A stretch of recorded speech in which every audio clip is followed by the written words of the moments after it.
बहुत समय पहले की बात है। एक छोटे से गांव में एक गरीब लड़का था जिसका नाम विक्रम था। एक दिन गांव में एक रहस्यमय बाबा आया और लोगों को अद्भुत कहानियों से रूबरू कराने लगा। विक्रम ने भी बाबा की कहानियों को सुनना शुरू किया और उसमें खो गया। एक दिन बाबा ने विक्रम को एक रहस्यमय पुस्तक दी और कहा, यह पुस्तक एक जादुई कहानी का सृष्टि करेगी। एक पत्थरीले नगर में एक अजीब सी चीज छुपी है जो तुम्हें अगले 7 दिनों में ढूंढनी होगी।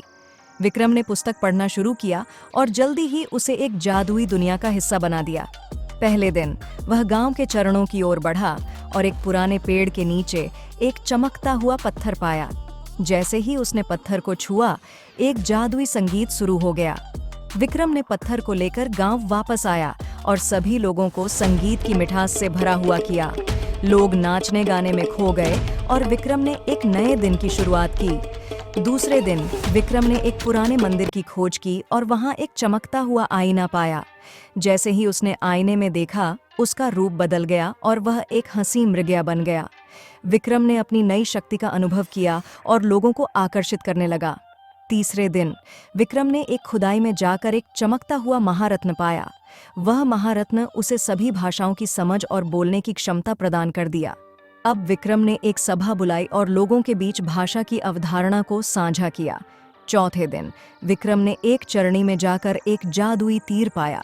जब उसने तीर को किसी की ओर दिशा करते हुए छोड़ा तो वह उस व्यक्ति की मन की बातें सुन सकता था। लोग चौंके रह गए और विक्रम ने उनकी सहायता की।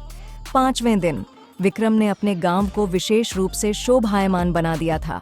उसने जादुई चीजों की मदद से गांव वालों की जरूरतों को पूरा किया और उन्हें सुखी बना दिया। आखिरकार एक सप्ताह के बाद बाबा ने फिर से आकर विक्रम को मिला। बाबा ने कहा, तुमने सच्चे दिल से जादू को अपनाया है और लोगों की मदद करके खुद को सशक्त बनाया है। बाबा ने विक्रम को एक विशेष आभूषण दिया जो उसकी नैतिकता को प्रतिष्ठानित करता था। विक्रम ने वह आभूषण पहना और उसकी शक्तियों के साथ गांव को एक नया आदर्श बनाया। इस कहानी का सबसे महत्वपूर्ण सीख यह है कि जादू उसी का सही उपयोग करना चाहिए जिसने इसे प्राप्त किया है, और उसे अपनी शक्तियों का सही इस्तेमाल करके दूसरों की मदद करनी चाहिए।